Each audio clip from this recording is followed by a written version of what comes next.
Hello, ഇന്നൊരു beautiful Wednesday ആയിരുന്നു കേട്ടോ. ഇന്ന് ഒക്ടോബർ 2 ആണെന്ന് അറിയാമല്ലോ. അപ്പോൾ ഗാന്ധി ജയന്തിയാണ്. അപ്പോൾ ഇന്ന് എല്ലാം ഒരു വൈറ്റ് തീമിലാണ്.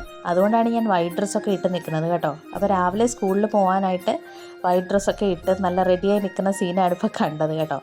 അങ്ങനെ സ്കൂളിലൊക്കെ പോയി, സ്കൂളിലെ കാര്യങ്ങളൊക്കെ കഴിഞ്ഞു. ഞാൻ വൈകിട്ട് തിരിച്ചെത്തി. അങ്ങനെ തിരിച്ചെത്തി ചെറിയൊരു ക്ഷീണമൊക്കെ ആയിട്ട് ഇങ്ങനെ ഇരിക്കുകയാണ്. പിന്നെ എനിക്ക് ഒരുപാട് പേര് സജഷൻസൊക്കെ പറയുന്നുണ്ട്. അതേപോലെ ഡേ ഇൻ മൈ ലൈഫ് ചെയ്യാമോ എന്നൊക്കെ ചോദിച്ചു. പിന്നെ അതേപോലെ ഇംഗ്ലീഷിൽ വീഡിയോസ് ചെയ്യാമോ എന്ന് ചോദിക്കുന്നുണ്ട്. പിന്നെ അതേപോലെ hygiene videos, hostel hygiene videos ചെയ്യാമോ, അങ്ങനെയൊക്കെ കുറേ സജഷൻസൊക്കെ കാണുമ്പോൾ എനിക്ക് ഭയങ്കര സന്തോഷം തോന്നുന്നുണ്ട് കേട്ടോ.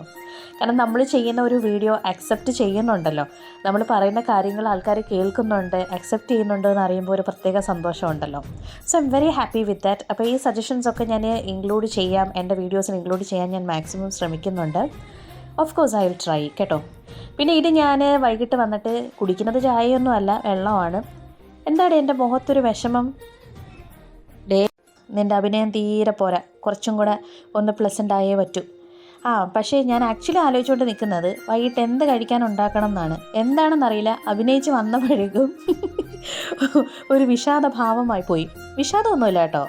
അങ്ങനെ ഞാൻ ആലോചിച്ചപ്പോൾ ഞാൻ വിചാരിച്ചു എൻ്റെ ഫേവറേറ്റ് പൊട്ടറ്റോ മെഴുക്ക് പുരട്ടി, നമ്മുടെ നാടൻ കിഴങ്ങ് മെഴുക്ക് പുരട്ടി ഉണ്ടല്ലോ, അത് തന്നെ വെക്കാമെന്ന് വിചാരിച്ചു. പണ്ട് നമ്മൾ സ്കൂളിലൊക്കെ പഠിക്കുന്ന സമയത്ത് ഉച്ചയ്ക്ക് ചോറും ചമ്മന്തിയും കിഴങ്ങ് മെഴുക്ക് പുരട്ടിയും അച്ചാറും ഒക്കെ കൊണ്ട് കഴിക്കുമ്പോൾ ഒരു മണം ഉണ്ടല്ലോ, അതിൻ്റെ ആ മണം തന്നെ മതി കഴിക്കാനായിട്ട്.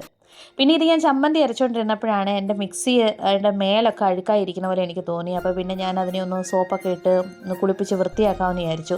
എനിക്കിതൊക്കെ അമ്മയുടെ നിന്ന് കിട്ടിയതാണ് കേട്ടോ. ഇങ്ങനത്തെ ഈ മിക്സിയൊക്കെ കഴുകി ഇങ്ങനെ വൃത്തിയാക്കി വെക്കുന്നതും, അതേപോലെ നമ്മൾ ഉപയോഗിക്കുന്ന ഗ്യാസ് സ്റ്റൗ ഒക്കെ ഇങ്ങനെ കഴുകി വെക്കുക.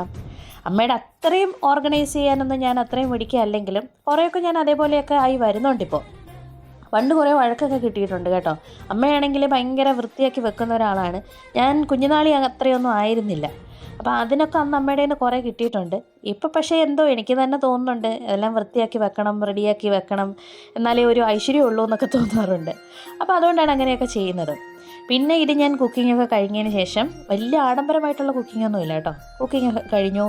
ഇനി കുറച്ച് നേരം ഒന്ന് റെസ്റ്റ് എടുക്കണം, നടക്കാൻ പോകണം, അത്രയൊക്കെ ഉള്ളൂ. അപ്പോൾ ബൈ, ഹാപ്പി ഡേ.